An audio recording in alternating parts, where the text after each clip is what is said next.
Good morning friends, welcome back all of you. आप सबों का फिर से एक बार बहुत बहुत स्वागत है। यूट्यूब चैनल के माध्यम से आप प्रश्नों के बेहतरीन सीरीज से जुड़ सकते हैं और साथ ही साथ इसको सॉल्व भी कर सकते हैं। मेरे साथ सॉल्व कीजिए और आपको 30 सेकंड मिलेंगे अब प्रश्न पढ़ने के बाद। तो चलिए, आपके लिए पहला प्रश्न आपके स्क्रीन पर ये रहा, ज्वार से संबंधित है। निम्नलिखित कथनों पर विचार करना है और बताना है कि कौन सा कथन सही है। निम्न ज्वार के दौरान, ध्यान रहे, निम्न ज्वार के दौरान उच्च ज्वार थोड़ा कम होता है, निम्न ज्वार सामान्य से थोड़ा सा अधिक होता है। तो बात निम्न ज्वार की हो रही है, तो क्या निम्न ज्वार के दौरान उच्च ज्वार थोड़ा कम होता है? और बृहद ज्वार के विपरीत, मतलब बृहद ज्वार में जैसा कुछ होता है, निम्न ज्वार में, निम्न ज्वार महीने में 2 बार आता है, पूर्णिमा के समय और दूसरा अमावस्या के समय। Is it right? I think you note that कि निम्न ज्वार उच्च ज्वार से थोड़ा तो कम होता ही है, सही लग रहा है बिल्कुल। और निम्न ज्वार सामान्य से थोड़ा सा अधिक होता है, सामान्य से, ठीक है, बिल्कुल सही है। I think you know about that. But दूसरा बिल्कुल बकवास, क्योंकि महीने में 2 बार, यानी अमावस्या और पूर्णिमा को निम्न ज्वार कहाँ, वो तो बृहद ज्वार के बारे में बता हो रहा है। तो बिल्कुल सही है कि आप इसका सही स्टेटमेंट समझ चुके होंगे। Of course is the right answer. जब चंद्रमा, सूर्य और पृथ्वी तीनों एक ही सीधे रेखा में है, जैसे suppose this is Surya, this is moon और दिस इज अर्थ। अगर ये सूरज है सपोज, ओके, तो सन का प्रकाश अगर चंद्रमा के द्वारा ढक लिया जाए तो पृथ्वी पर चंद्रमा का छाया बनेगा। वही तो ग्रहण है। जिस अमावस्या और पूर्णिमा को होता है और उच्च ज्वार की स्थिति बनती है। तो होता क्या है कि इसमें पृथ्वी, चंद्रमा और सूरज के बीच जो गुरुत्वाकर्षण का जो प्रभाव होता है वो देखा जाता है। तो ओवरऑल यही कहना चाहते हैं कि जब सूर्य, चंद्रमा और पृथ्वी तीनों एक ही सीधा रेखा में हो जाएं तो ज्वार की बहुत ही अधिक ऊंचाई होगी। इसे बृहद ज्वार कहते हैं और ये महीने में केवल 2 बार, एक अमावस्या को और दूसरा पूर्णिमा को आता है। दूसरा, बृहद ज्वार के 7 दिन बाद सूर्य, चंद्रमा और एक दूसरे को समकोण पे होंगे। मत सपोज अगर यहाँ पर सूरज है या फिर यहाँ पर मून है तो यहाँ पर सन होगा और यहाँ पृथ्वी होगी। तो पृथ्वी को जो द्वारा खींचा जाएगा या चंद्रमा के द्वारा जो गुरुत्वाकर्षण बल पृथ्वी के वाटर बॉडी पे लगाया जाएगा, वो चंद्रमा के और सूरज के बीच लगने वाले वाटर बॉडी, आई मीन उसके दोनों के प्रभाव को एक दूसरे को निरस्त करेगा, काटेगा, कैंसिल करेगा। मतलब एक तरह से कहें तो कहीं ना कहीं उसके प्रभाव को कम कर देगा। तो सूर्य के कारण समुद्र पर उभार आंशिक रूप से चंद्रमा के कारण समुद्र के उभार को प्रतिस्थापित करता है, मतलब रिप्लेस कर देता है। तो इसका प्रभाव थोड़ा कम हो जाता है।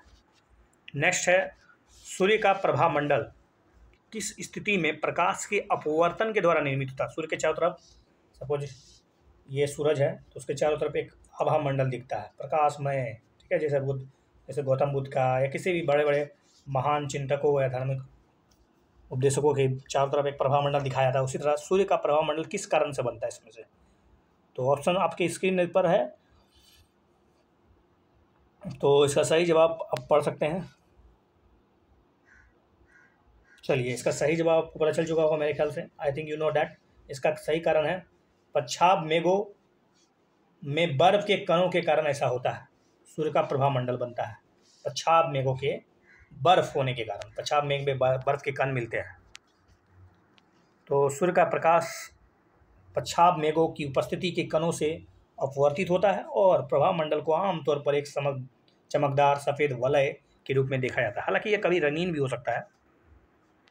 नेक्स्ट है, पृथ्वी ना तो गर्म होती है और ना ही समय के साथ ठंडी। ओके। दूसरा है, पृथ्वी के विभिन्न भागों द्वारा प्राप्त ऊष्मा की मात्रा समान नहीं होती है और एक क्षेत्र से दूसरे क्षेत्र में ऊष्मा का स्थानांतरण पवन के द्वारा या पवनों द्वारा या विंड के द्वारा होता है। तो ये जनरल स्टेटमेंट है मेरे ख्याल से। यू नो दैट अबाउट है। तीसरा तो बिल्कुल सही है, पृथ्वी के विभिन्न भागों में ऊष्मा की मात्रा समान नहीं होती, ये भी सही है।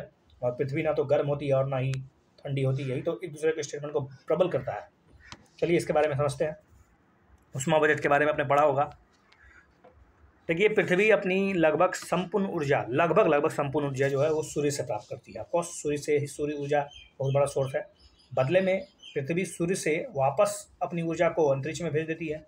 तो आपको पता होगा, दिस इज आवर अर्थ, यहाँ से सन से प्रकाश आ रहा है, तो इनकमिंग रेडिएशन जो होता है वो लघु वेव होता है, और जो वापस लौटता है वो दीर्घ वेव के रूप में लौट जाता है अंतरिक्ष में।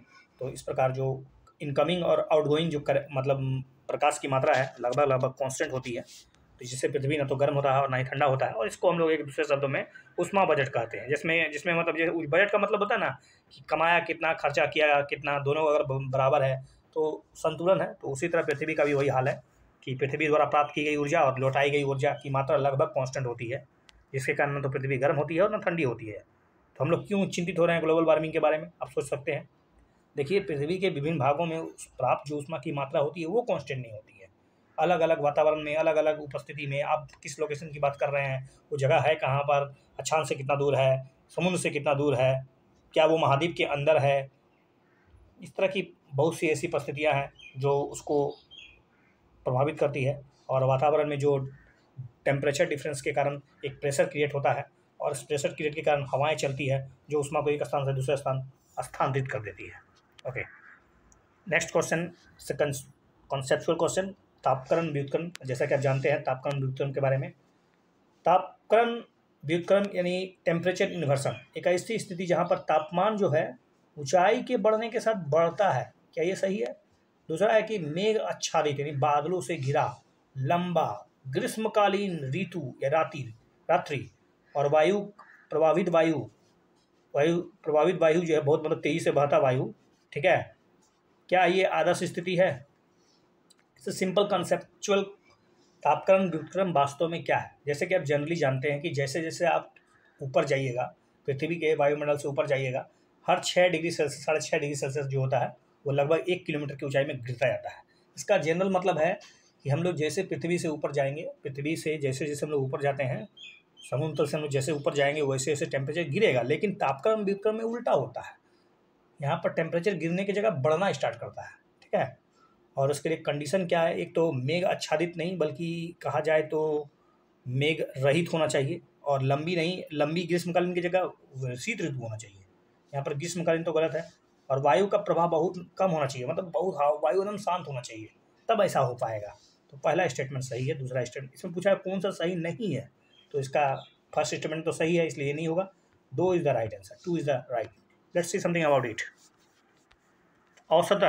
औसतन ऊंचाई बढ़ने के साथ तापमान घटता है। इसे हम लोग नॉर्मल टेम्परेचर लैप्स रेट कहते हैं, ठीक है, जिसको इंग्लिश में ह्रास की दर। कई बार स्थितियाँ उलट जाती है, मतलब ह्रास की जगह तापमान बढ़ने लगता है, और इसे ही कहते हैं तापकरण व्युत्क्रमण। I mean inversion of temperature कहिए या टेम्परेचर का इन्वर्सन, ठीक है।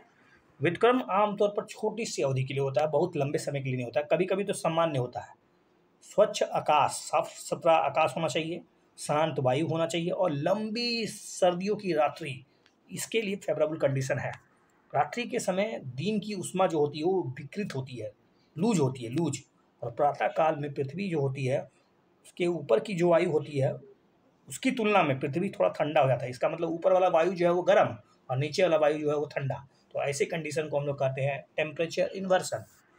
और ये काफ़ी, जैसे कि आप देखेंगे पहाड़ी इलाकों में काफ़ी फ़ायदेमंद होता है, क्योंकि पहाड़ी इलाकों में इससे फ़ायदा ये होता है कि वहाँ पर पाले और जो ओस की जो भारी मात्रा होती है उससे थोड़ा सा सुरक्षा मिलता है फलों को। नेक्स्ट क्वेश्चन है, तापकरण व्युत्क्रम से ही संबंधित है कि तापकरण व्युत्क्रम के बारे में विचार करना है और बताना है कि कौन सा कदम सही है इस बार। ध्रुवीय क्षेत्रों में तापमान का जो व्युत्क्रमण है वो केवल और केवल शीत ऋतु में होता है। क्या ये सही है कि केवल शीत ऋतु में होता है? तापकरण व्युत्क्रम ध्रुवीय क्षेत्रों में केवल शीत ऋतु में होता है।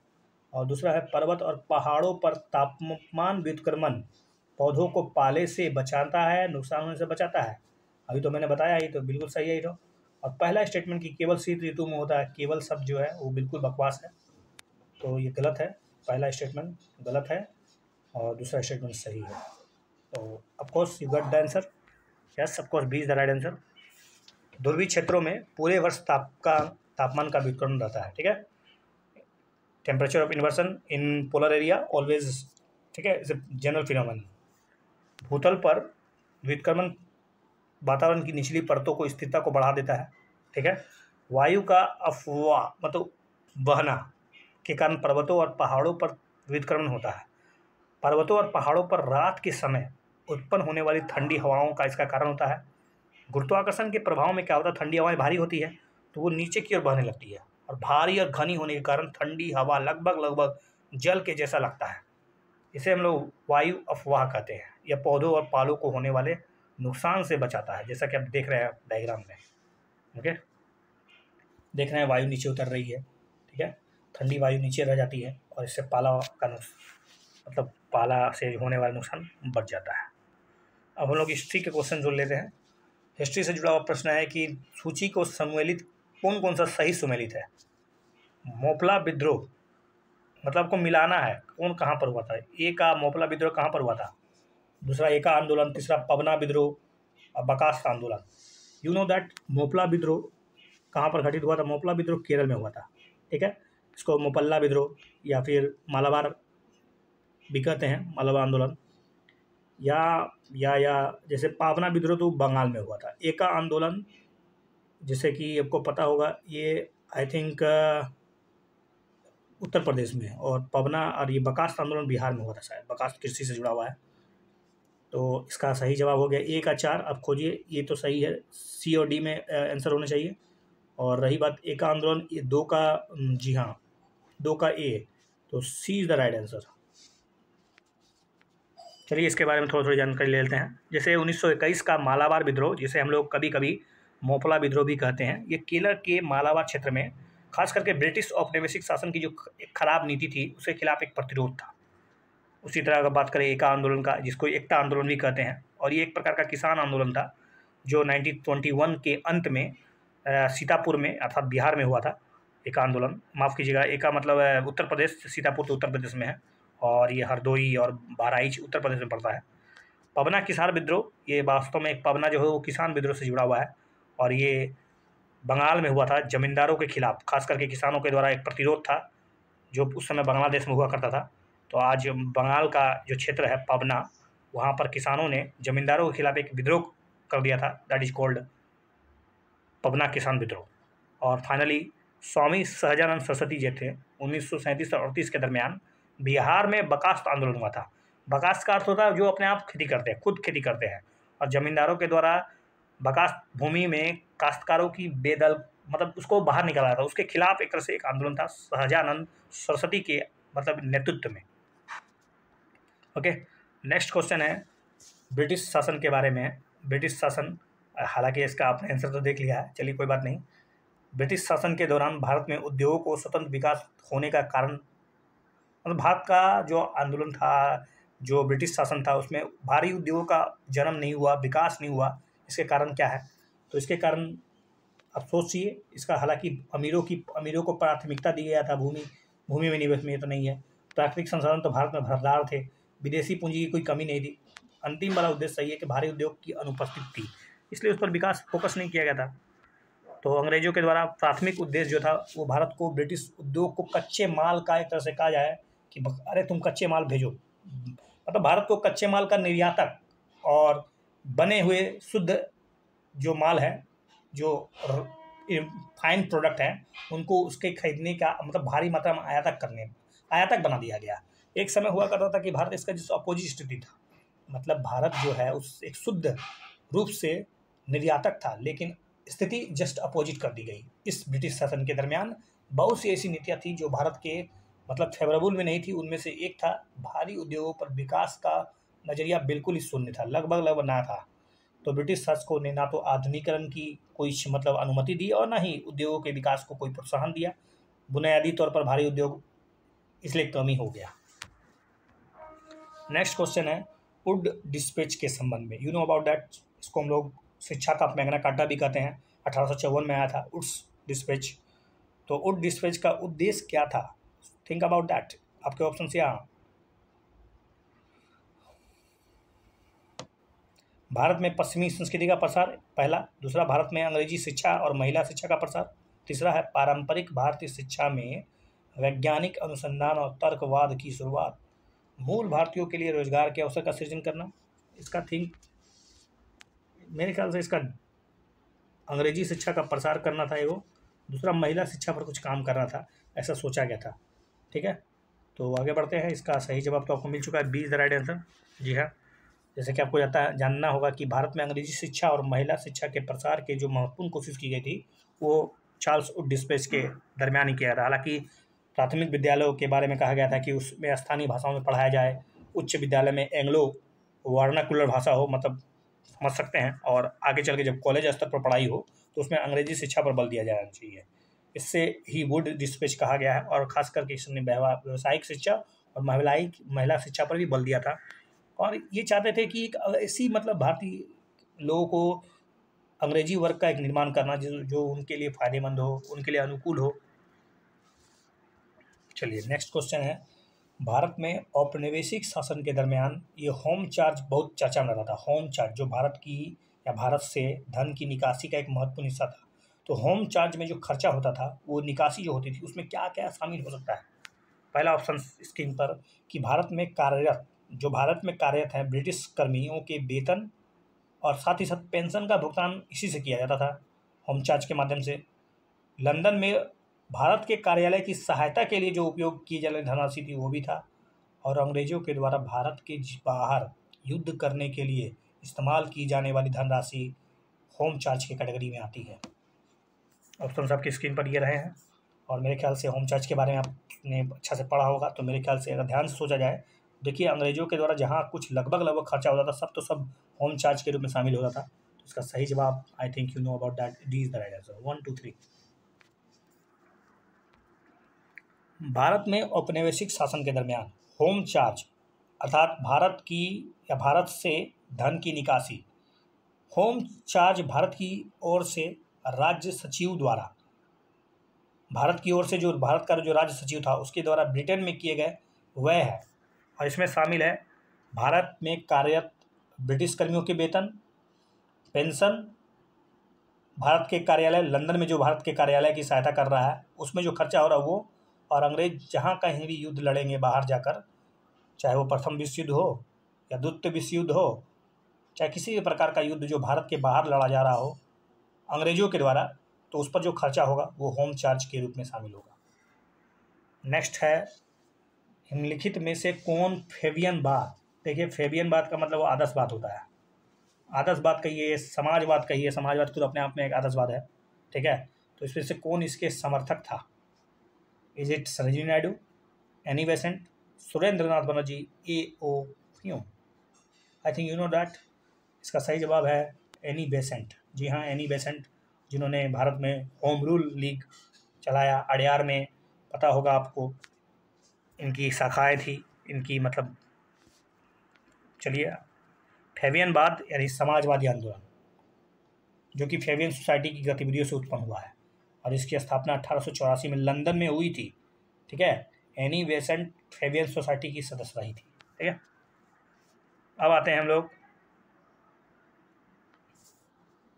नो फर्स्ट यूज पॉलिसी के बारे में पूछा गया है प्रश्न। No first use nuclear doctrine, पहले परमाणु हथियार प्रयोग न करना के बारे में आपको विचार करना है।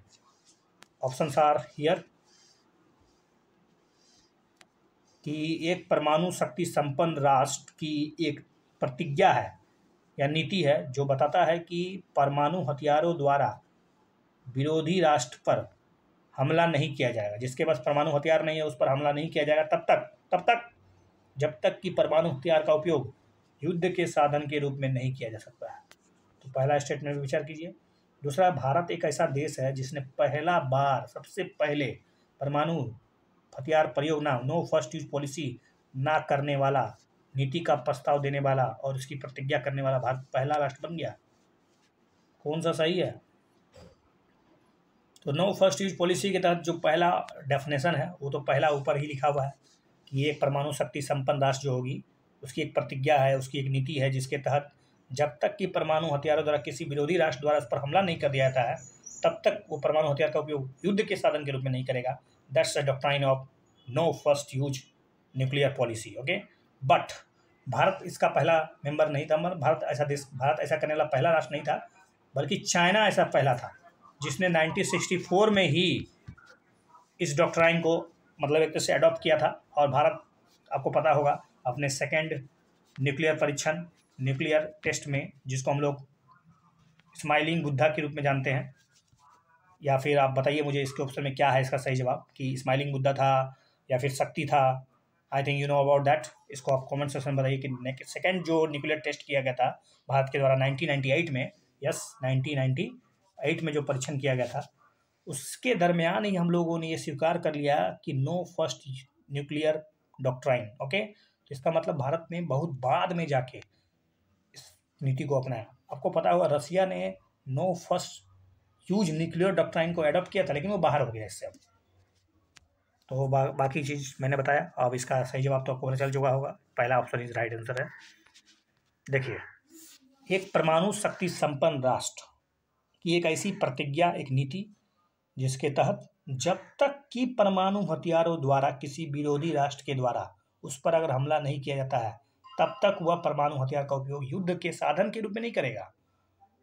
इस अवधारणा को रासायनिक और जैविक युद्ध पर भी लागू किया गया था शुरुआत में। और नो फर्स्ट यूज नीति का प्रस्ताव और प्रतिज्ञा करने वाला चीन, जैसा कि मैंने बताया, पहला राष्ट्र बना 1964 में किसी भी समय या किसी भी परिस्थिति में परमाणु हथियार का उपयोग ना करना कहते हुए परमाणु क्षमता की प्राप्ति की थी। और भारत ने तो 1998 में अपने दूसरे परमाणु परीक्षण यानी पोखरण 2 के बाद इस बात को घोषणा की, नो फर्स्ट यूज पॉलिसी। चलिए, नेक्स्ट क्वेश्चन है हरमंदिर साहिब, यानी जिसको हम लोग स्वर्ण मंदिर भी कहते हैं, उसमें जो कुछ हुआ 1984 के दरमियान, और उसके बाद 1984 में जो घटना घटी, उसके बाद इंदिरा गांधी की जो हत्या हुई, उसी से संबंध में एक क्वेश्चन है। General Bhindranwale, you know about that, एक मतलब एक सांप कहे जो आगे चलकर बहुत खतरनाक हो गया, आतंकवादी गतिविधियों को बढ़ावा देने लगा, और हरमंदिर साहिब अर्थात स्वर्ण मंदिर, पवित्र स्वर्ण मंदिर में अपनी पहुँच बना ली। वहाँ पर हथियारों का मतलब एक तरह से अंबारा स्टार्ट कर दिया, एक तरह से उसमें घुसपैठ कर ली, और कहीं ना कहीं उसको मतलब पनाहगाह के रूप में इसका इस्तेमाल करने लगा। और फाइनली इसका परिणाम क्या हुआ कि इंदिरा गांधी को कठोर कदम उठाने पड़े, और उस आतंकवादी को मतलब उस सबक सिखाने के लिए, या कहे तो भारत में शांति और सुरक्षा व्यवस्था को मजबूत करने के लिए, उसके कारण उसके ऑपरेशन ब्लू स्टार चलाया गया। जी हाँ, ऑपरेशन ब्लू स्टार उसी से जुड़ा हुआ है, और उसी के संबंध में ऑपरेशन ब्लैक थंडर 1 और ऑपरेशन ब्लैक थंडर 2 को शुरू किया गया था। तो इसका सही जवाब है operation black thunder 1, black thunder 2 और साथ साथ ऑपरेशन ब्लू स्टार। ऑपरेशन पोलो तो आप जानते हैं, ये आज़ादी के बाद, चूँकि आपको पता होगा आज़ादी के बाद क्या हुआ कि हमारे यहाँ 565 देसी रियासत थे। 565 देसी रियासतों में कुछ ऐसे रियासत थे जो, हालांकि आपको पता होगा शुरुआत में जो माउंटबेटन प्लान था उसमें रियासतों को स्वतंत्र रहने का, भारत या पाकिस्तान में किसी में प्रवेश करने का, उसके साथ शामिल होने का अधिकार दिया गया था। तो उनमें से कुछ जो छोटे छोटे या कहे तो बड़े बड़े जो देसी रियासत थे, उन्होंने स्वतंत्र रहने की घोषणा की। उनमें से आपको पता होगा जम्मू एंड कश्मीर, जूनागढ़, उसके अलावा क्या कहें भोपाल भी था, भोपाल, ओके भोपाल, और इसके अलावा हैदराबाद। ये ऐसे देसी रियासत थे जो चाहते थे कि हम भारत में मिल नहीं होंगे, स्वतंत्र रहेंगे। तो हाल सरदार वल्लभ भाई पटेल के बेहतर प्रयास से एक कोशिश की गई, और उसी के दरम्यान में जम्मू कश्मीर के बारे में तो आप जानते ही होंगे, राजा हरि सिंह के बारे में पढ़ा होगा आपने, वो छोड़िए, उसको बाद में पढ़ेंगे। और बाकी ऑपरेशन पोलो जो है, वास्तव में ये ऑपरेशन पोलो जो है वो स्पेशली हैदराबाद को भारत में मिलाने के लिए एक सैन्य कार्रवाई थी, क्योंकि हैदराबाद में बहुसंख्यक जो था वो क्या था पता है, हिंदू था। तो वहाँ की जनता ने विद्रोह कर दिया था, और बाद में हैदराबाद के जो शासक थे उस पर फाइनली सैनिक कार्रवाई करनी पड़ी, और ऑपरेशन पोलो उसी के दरमियान चलाया गया था। तो ये सही नहीं होगा, ऑपरेशन पोलो इधर किसी और चीज़ से जुड़ा, हरमंदिर साहिब से जुड़ा हुआ है 1 और 2। चलिए, ऑपरेशन ब्लू स्टार एक भारतीय सैन्य कार्रवाई का कोड नाम था, जिसको 1 और 10 जून के बीच 1984 में संचालित किया गया था। और परिणाम क्या हुआ, पंजाब में एक नेता था जनरल सिंह भिंडरेवाला, ठीक है, उसके अनुयायियों के द्वारा हरमंदिर साहिब की इमारतों के अंदर छिप जाने के कारण उनको पकड़ना मुश्किल हो चुका था। तो उसी के दरमियान ऑपरेशन ब्लू स्टार चलाया गया था। और ऑपरेशन पोलो के बारे में जैसा कि मैंने बताया आपको कि भारतीय सशस्त्र बलों ने हैदराबाद की जो निजाम थे उसके शासन को समाप्त करने के लिए हैदराबाद के रियासत को भारतीय संघ में मिलाने के लिए ऐसा प्रयास किया था और ये सफल रहा था बिल्कुल। अगला क्वेश्चन है जयप्रकाश नारायण की संपूर्ण क्रांति से है। तो जयप्रकाश नारायण की जो संपूर्ण क्रांति है मतलब उसका प्रमुख उद्देश्य क्या था, उसकी अवधारणा किस पर टिकी हुई थी? Think about that.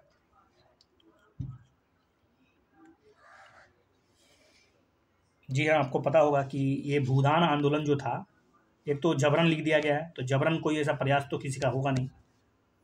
अधिनायकवादी प्रगति को उदार करना, ये तो मौजूदा सरकार, चूंकि जयप्रकाश नारायण ने अधिनायकवादी अर्थात इंदिरा गांधी पर एक तरह से वार है, क्योंकि उनके द्वारा जो 1975 में जो कुछ किया जा रहा था दैट्स अगेंस्ट द कॉन्स्टिट्यूशन, ये हमारे संविधान के खिलाफ था।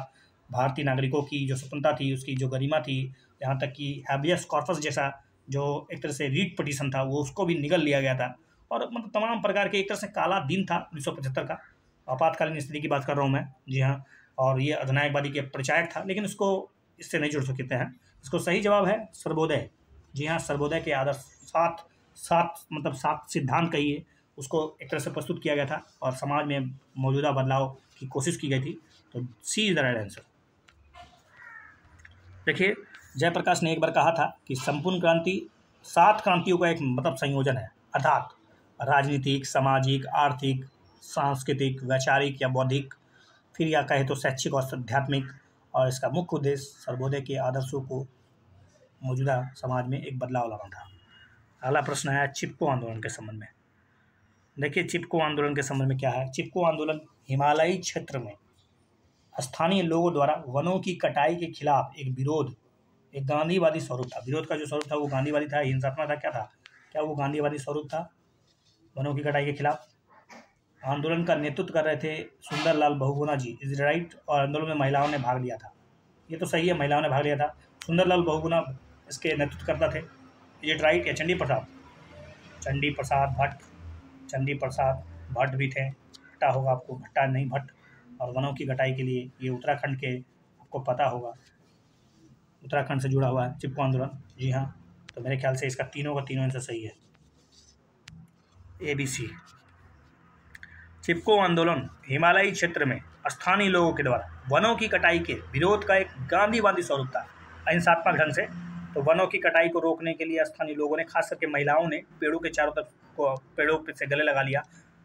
पहला चिपको आंदोलन 1973 में मंडल गांव था और ये मंडल गांव उत्तराखंड में था। और आगे चलकर इस तरह से प्रयास जारी रहे। तो कहा जा सकता है कि आंदोलन का नेतृत्व कर रहे थे सुंदरलाल बहुगुणा, और उनके प्रयास के बाद इंदिरा गांधी ने पेड़ों पर कटने पर प्रतिबंध लगाने की अपील की। तो उन्होंने फाइनली 1980 में जितने भी हरे पेड़ों को काटने से 15 साल तक प्रतिबंध लगा दिया था। चलिए, शीत युद्ध के दरमियान एक शब्द इस्तेमाल होता है, थर्ड वर्ल्ड। थर्ड वर्ल्ड का संबंध किससे है? क्या ये यूरोप की कॉलोनियाँ थी, मध्य पूर्वी क्षेत्र था अर्थात, या फिर वे देश जिन्होंने संयुक्त राज्य अमेरिका या सोवियत संघ के साथ गठबंधन नहीं किया था, या फिर गरीब या विकासशील देश? देखिए, आपको पता होगा 1945 में, 1945 में जब सेकेंड वर्ल्ड वार, ठीक है, सेकेंड वर्ल्ड वार जब समाप्त हुआ, ख़त्म हुआ, उसके बाद दुनिया जो है, पूरा विश्व जो है वो 2 खेमों में बढ़ गया। स्पेशली पश्चिमी खेमा, ये पश्चिमी जो है वो मेरे दृष्टिकोण से पश्चिमी है, और ये पूर्वी खेमा तो USA द्वारा लीड किया जा रहा था, और एक था USSR, यूनाइटेड नेशंस, ठीक है। तो संयुक्त राज्य अमीरात नहीं बोल दीजिएगा, ये वास्तव में मैं बात कर रहा हूँ सोवियत संघ की, और दूसरा अमेरिका की। तो अमेरिका स्पेशली पूंजीवादी सोच और ये समाजवादी सोच की मतलब एक तरह से आगे बढ़ रहे थे। तो भारत ने इनमें से किसी को भी अपनाया नहीं, और भारत के साथ साथ कुछ और भी देश थे, आपको पता होगा इंडोनेशिया, ठीक है, सोवियत संघ में शामिल नहीं हुआ। तो कौन कौन सा देश था? तो इसके देश को हम लोग शॉर्ट में कहेंगे ऐसे देश जिन्होंने संयुक्त राज्य अमेरिका और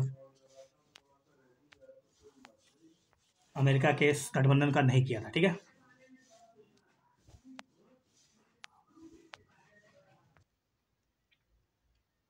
तो शीत युद्ध के अवधि के दौरान बात कर रहा था थर्ड वर्ल्ड की। तो ऐसे देश जिन्होंने ना तो USSR और ना ही USA का पक्ष लिया, ना तो उसके पीछे दौड़े, ओवरऑल सैद्धांतिक दृष्टिकोण से कहे तो ये लोग अपने आप को किसी गुट में शामिल नहीं किए। तो ये ने इन लोगों ने 1955 में नेहरू जी, इसके अलावा नासिर टीटो, ठीक है, आपने सुना ही होगा, नेहरू, नासिर, टीटो, इन लोगों ने एक नया सोच अपनाया और अलग रहते हुए इन लोगों ने NAM, नॉन अलाइनमेंट मूवमेंट, 1961 में, ठीक है, का गठन किया और कहा सकते हैं कि विकासशील देशों के साथ एक गठबंधन था। और वर्तमान में इसमें 120 से ज़्यादा देश हैं। शुरुआत में तो कम थे, लेकिन अब इसकी संख्या बढ़ रही है। तो ओवरऑल कह सकते हैं ये ऐसे देश थे जिन्होंने किसी का पक्ष नहीं लिया स्वतंत्र, क्योंकि अभी अभी वो स्वतंत्र हुए थे, कॉलोनीज थे, और वो नहीं चाहते थे कि उनकी जो राजनीति, उनकी जो सामाजिक, उनकी जो आर्थिक स्थितियाँ थी वो किसी और के द्वारा चैनलाइज हो। उन्होंने स्वतंत्र विदेश नीति को अपनाने की कोशिश की और काफ़ी हद तक ये सही भी था।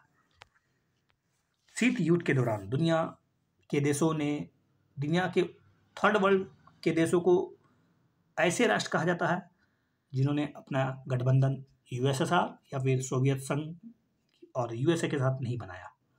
सोवियत संघ के पतन और शीत युद्ध की समाप्ति के बाद दुनिया तो एक केवल और केवल एक पोल में खड़ा हो गया। अल्प विकसित देश या ग्लोबल साउथ जैसे शब्दों को प्रतिस्थापित किया गया।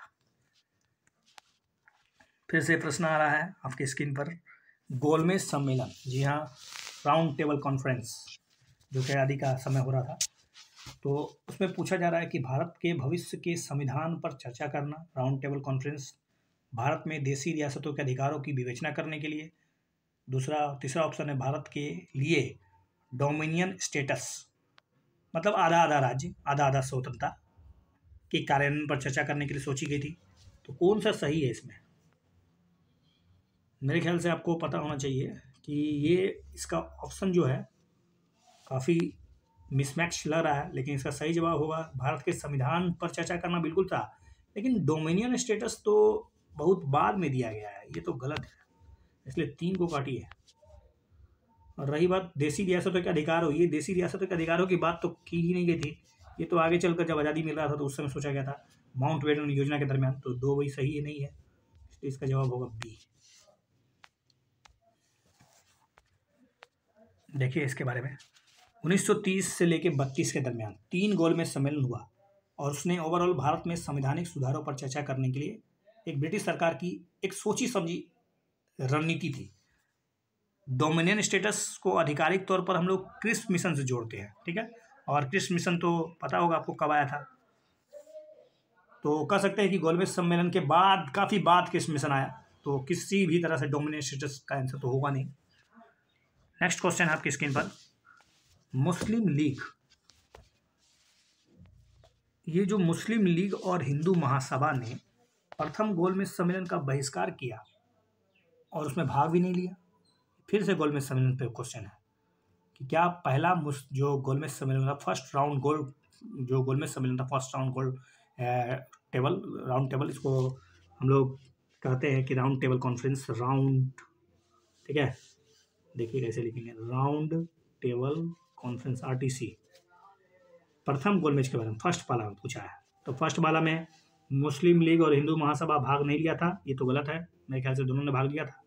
दूसरे गोलमेज सम्मेलन में महात्मा गांधी जो थे वो कांग्रेस की तरफ से एक मात्र प्रतिनिधित्व कर रहे थे, ये भी सही है क्या? तीसरा है भारत राष्ट्र कांग्रेस ने तीसरे गोलमेज सम्मेलन में भाग नहीं लिया, क्या ये सही है?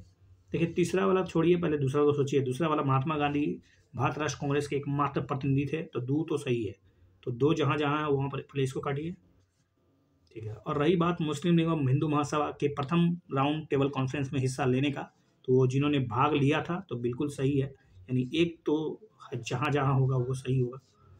अब रही बात तीसरा, क्या कि तीसरे गोलमेज सम्मेलन में कांग्रेस ने भाग नहीं लिया था, तो क्या ये सही है? I think of course this is right, तो इसका मतलब 1 2 3 द राइट आंसर। ओहो, यहाँ पर दिया है भारत राष्ट्र कांग्रेस ने तीसरे गोलमेज सम्मेलन में भाग नहीं लिया, तो कथन तो मेरे ख्याल से सही होना चाहिए, इसमें 2 और 3 सही होता रहा। जी हाँ, क्योंकि पहले वाला में तो क्वेश्चन, पहला वाला तो मैंने गलत कर दिया था, जी हाँ, मैंने ध्यान नहीं दिया, क्योंकि पहला तो आपको काट देना है, तो 2 और 3 ही राइट आंसर है, जैसा कि मैंने बताया लिखा, लेकिन कुछ और। तो फर्स्ट राउंड टेबल कॉन्फ्रेंस की बात करें जो कि लगभग नवंबर में हुआ और जनवरी में समाप्त हुआ, 1931 के बीच में हुआ था। नवंबर, याद रखिएगा 12 नवंबर 1930 से 19 जनवरी 1931 के बीच फर्स्ट राउंड टेबल कॉन्फ्रेंस, जो कि भारत राष्ट्र कांग्रेस को छोड़कर लगभग सभी भारतीय राज्यों ने, सभी दलों ने इसमें प्रतिनिधित्व किया। और भारत की तरफ से अगर कहा जाए, मेरे ख्याल से मैं भारत की तरफ से तो सभी तक भाग लिए थे, मतलब अगर दलितों के उत्थान के लिए लगातार जो प्रयास कर रहे थे, तीनों गोलमेज सम्मेलन में भाग लिया। तो उनमें से एक थे डॉक्टर भीमराव अम्बेडकर, दूसरे थे मोहम्मद अली जिन्ना, ठीक है। अगर दूसरा बात करें कि इसमें सेकंड राउंड टेबल कॉन्फ्रेंस की सितंबर से दिसंबर के बीच में 1931 में हुआ और महात्मा गांधी कांग्रेस के एक प्रतिनिधि के रूप में इसमें शामिल हुए। हालांकि दूसरा गोलमेज सम्मेलन भी सफल नहीं हुआ, क्योंकि इसमें कहीं ना कहीं जो कॉमनवेल्थ जो अवार्ड था या फिर एक तरह से सेपरेशन की जो कोशिश की जा रही थी कि दलितों को, अर्थात मतलब जो दलित लोग हैं उनको हिंदू से अलग दर्जा दे दिया जाए, उनके लिए सेपरेट इलेक्टोरेट की बात जो की जा रही थी, वो मेरे ख्याल से भारत को तोड़ने की बेहतरीन कोशिश की थी। लेकिन महात्मा गांधी इसका जोरदार विरोध किया और इसके कारण वो सेकेंड राउंड टेबल कॉन्फ्रेंस से वापस लौट आए और कहा कि सेकेंड राउंड टेबल कॉन्फ्रेंस में गांधीवादी के दृष्टिकोण को ध्यान में नहीं रखा गया। जिस तरह से गांधी इरविन जो समझौता हुआ था कि हम लोग सिविल डिसओबीडियंस मूवमेंट को वापस ले लेंगे, उसके बाद फिर गोलमेज सम्मेलन में भाग लेंगे, और जो कुछ उद्देश्य को लेकर गए थे वो सफल नहीं हुआ। तो गांधी जी जब वापस लौटे तो उन्होंने कहा कि गांधी जी हार गया, गांधीवादी हार सकता है? जी नहीं, गांधी हारा लेकिन गांधीवादी हारा नहीं है। और उसके बाद फिर से सेकेंड राउंड टेबल कॉन्फ्रेंस खत्म होने के बाद फिर से वापस सेकेंड स्तर से सिविल डिसओबीडियंस मूवमेंट शुरू हुआ। और तीसरा गोलमेज सम्मेलन जो कि बहुत छोटा था लेकिन बहुत ही कम महत्वपूर्ण का था, क्योंकि इसमें ना तो कांग्रेस ने भाग लिया था और ब्रिटिश की जो लेबर पार्टी थी उसने भी इसका विरोध कर दिया था। तो तीसरा गोलमेज सम्मेलन वो दिसंबर और मतलब 1932 तक हुआ था, नवंबर दिसंबर के बीच 1932 में हुआ था। तो मेरे ख्याल से आपने बेहतरीन तरीका से समझ लिया। देखिए, गोलमेज सम्मेलन एक तरह से ओवरऑल कहा जाए तो संविधान को किस तरह से रचा जाए, भारत का संविधान कैसा होना चाहिए और ओवरऑल कितनी शक्ति देनी चाहिए, इस राउंड टेबल कॉन्फ्रेंस के माध्यम से निकल कर आ रही थी। और उसके बाद आपको पता होगा जो सबसे लैंडमार्क अगर एक्ट कहा जाए तो वो था 1935 का गवर्नमेंट ऑफ इंडिया एक्ट 1935, जिसमें भारतीय संविधान के अधिकांश हिस्सों को वहीं से ले लिया गया है। लगभग 50% तो आप कह सकते हैं 1935 के जो भारतीय गवर्नमेंट ऑफ इंडिया एक्ट है, भारत सरकार का जो अधिनियम 1935 का है, वो कहाँ का जन्म है, कहाँ से पैदा हुआ है, वो गोलमेज सम्मेलन से ही तो निकला है, थर्ड राउंड गोल्ड। ठीक है, नेक्स्ट है सविनय अवज्ञा के बारे में। सविनय अवज्ञा कार्यक्रम शुरू करने के लिए कार्य समिति ने कांग्रेस के किस अधिवेशन में अधिकृत किया था? मतलब ये जो सविनय अवज्ञा कार्यक्रम था इसमें कब शुरू हुआ था? कलकत्ता, लखनऊ, लाहौर, कराची। तो आपको इसका तिथि से आपको इसको मैच करना। देखिए, मेरे ख्याल से लाहौर अधिवेशन जो हुआ था 1929 में हुआ था, पंडित नेहरू जी के मतलब अध्यक्षता में, और उसमें पूर्ण स्वतंत्रता की मतलब पूर्ण स्वराज की मांग की गई थी, घोषणा की गई थी। लाहौर और रावी नदी के तट पर तिरंगा झंडा फहराया गया था और पहली बार स्वतंत्रता दिवस मनाया गया था। ठीक है, 1 जनवरी को कि आप बताइए 15 अगस्त को कि 26 जनवरी को। ठीक है, तो झंडा फहराया गया, आज़ादी की घोषणा कर दी गई और उसके बाद एक मतलब शपथ लिया गया और वो शपथ था सविनय अवज्ञा की। जी हाँ, वो शपथ था सविनय अवज्ञा कार्यक्रम का। चलिए, और उसके बाद आपको पता होगा दांडी मार्च इसी के साथ शुरू हुआ 1930 में, दांडी मार्च भी प्रारंभ हुआ। ठीक है, तो right answer I think C is the right answer. Lahore अधिवेशन 1929 पंडित नेहरू जी ने इनका अध्यक्षता किया और सविनय अवज्ञा एक कार्यक्रम शुरू करने को एक तरह से अधिकृत कर लिया गया। नेक्स्ट प्रश्न है गांधी इरविन समझौता से। गांधी इरविन समझौता आप समझते ही हैं, जो कि round table conference, second round table conference का पहला मतलब उससे पहले हुआ। तो सेकंड राउंड टेबल कॉन्फ्रेंस के बाद पहले गांधी जी से समझौता किया गया। गांधी जी ने कुछ मांगी रखी, 11 सूत्री मांग कहते हैं उसको हम लोग। 11 सूत्री मांगों में गांधी जी ने कुछ वादे मतलब एक तरह से प्रपोजल दिया अंग्रेज को और कहा कि अगर ये बातों पर अगर एग्री करते हैं तो हम अपना जो सिविल डिसओबीडियंस मूवमेंट है यानी CDM उसको रोक देंगे। लेकिन ये मांगे क्या क्या थी? तो आपके प्रश्न के ऑप्शन से रहे यहीं पर। व्यक्तिगत उपभोग और बिक्री के लिए, ध्यान रहे, व्यक्तिगत उपभोग के लिए और दूसरा बिक्री के लिए जितने भी तटीय गांव हैं वो नमक बनाने का अधिकार ले सकते हैं। सभी की जमीनों को वापस कर दिया जाएगा जिन्हें अभी तक किसी को बेचा नहीं गया है। पुलिस की जो जाति थी उसकी जांच के लिए गांधी जी के सुझाव को मान लिया गया और आपातकालीन अध्यादेश को वापस ले लिया गया। इनमें से आप एलिमिनेशन मेथड लगाइए। पहला ऑप्शन ही तो गलत है। क्या बिक्री के लिए नमक बनाने का अधिकार मिला था? जी नहीं, तो काटिए एक। रही बात पुलिस की जातियों की जो जांच, क्या पुलिस की जातियां हुई थी, पुलिस की तरह जो मतलब एक तरह से बदमाशी जो की गई थी, जो उत्पीड़न किया गया था, वो जांच होगा? उसकी तो मांग स्वीकारी नहीं गई। तो तीसरा भी काट दीजिए। तो इसका सही जवाब 2 और 4 इज द राइट आंसर। सभी जमीनों को जो अब तक नहीं बेचा गया था उसको वापस किया गया और साथ ही साथ आपातकालीन आदेश को वापस ले लिया गया। तो सही ऑप्शन है 2 और 4। व्यक्तिगत उपभोग के लिए तटीय गांवों में नमक बनाने का अधिकार दिया गया था, लेकिन बेचने के लिए नहीं दिया गया था। और यहाँ तक कि और भी कुछ बातें नहीं मानी गई थी, जैसे कि आपको पता होगा हमारे शहीदी दिवस अर्थात वो क्या कहें, भगत सिंह जी, सुखदेव और राजगुरु को फांसी देने की बात, जो उसको बचाने की बात की गई, उसके उम्र कैद की कन्वर्ट करने की बात की गई, वो भी सफल नहीं रहा। कहीं ना कहीं ये यहाँ पर महात्मा गांधी चूक गए और कहा जा सकता है कि कहीं ना कहीं एक प्रयास तो होना चाहिए था, लेकिन शायद इसमें खुद भगत सिंह जी नहीं फांसी को मतलब एक्सेप्ट करने की हामी भरी थी, क्योंकि उनसे एक लेटर के माध्यम से कुछ एग्रीमेंट कराया गया था जो उनके मतलब सिद्धांतों के खिलाफ था। तो इसलिए वो चाहते थे कि उनका फांसी ना रुके, क्योंकि एक भगत सिंह के मरने से क्रांति की जो भगत सिंह की जो धारा थी, जो लहर थी, वो ख़त्म नहीं होने वाला था। क्योंकि अंग्रेज़ों को ये पता था कि अगर भगत सिंह जिंदा रहता है तो फिर भगत सिंह जैसे क्रांतिकारियों का जो बोलबाला है वो कहीं गुना प्रभावकारी हो सकता है। और बहुत ही गुप्त तरीके से फांसी के एक दिन पहले ही उनको फांसी दे दिया गया, जो कि बहुत ही दुखद है। चलिए, इसका तो आपको जवाब मिल गया होगा, आगे बढ़ते हैं। देखिए, गांधी इरविन समझौता, एक तरह से सरकार और गांधी जी के बीच एक तरह से क्या क्या एग्रीमेंट हुआ था। सभी राजनीतिक कैदियों को, ध्यान रहे, उन कैदियों को जो हिंसा के गतिविधि में शामिल नहीं थे, उन्हें तत्काल रिहा कर दिया जाएगा। अभी तक एकत्र नहीं किए गए सभी जुर्माने से छूट दिया गया था। अभी तक तीसरे पक्ष को ना बेची गई भूमि वापस कर दी गई। सभी कर्मचारियों, सरकारी कर्मचारी के साथ उदार व्यवहार किया जाएगा। जिन्होंने इस्तीफा दे दिया था, जो खास करके व्यक्तिगत उपभोग और अर्थात बिक्री के लिए नहीं, तटीय गांवों में नमक बनाने का अधिकार मिल गया। शांतिपूर्ण आप धरना दीजिए, गैर आक्रामक तरीके से आप आराम से धरना दीजिए, प्रदर्शन कीजिए, कोई दिक्कत नहीं है। और जो आपातकालीन अध्यादेश थे उसको वापस ले लिया गया था। हालांकि जैसा कि मैंने बात किया कि पुलिस की जातियों को सार्वजनिक तौर पर जांच नहीं किया गया और ना ही भगत सिंह और उनके साथियों को मृत्युदंड को उम्र कैद में बदला जा सका। और गांधी जी की ओर से सहमति क्या दिखाई गई थी कि सविनय अवज्ञा आंदोलन स्थगित कर दिया जाएगा और सेकेंड राउंड टेबल कॉन्फ्रेंस में हम लोग हिस्सा लेंगे। हालांकि सेकेंड राउंड टेबल कॉन्फ्रेंस में कुछ हुआ नहीं और ये असफल रहा। तो इसके साथ ही मैं इस वीडियो को यहाँ पर समाप्त करता हूँ। अगर ये आपको चैनल अच्छा लग रहा है तो निश्चित रूप से इसमें आप प्रयास कीजिए और IAS जैसे बड़े एग्जाम की तैयारी के लिए आप इस तरह के प्रश्न को सॉल्व कीजिए with the Ranjit Bhagat. Thank you for watching this video once again. Good bye.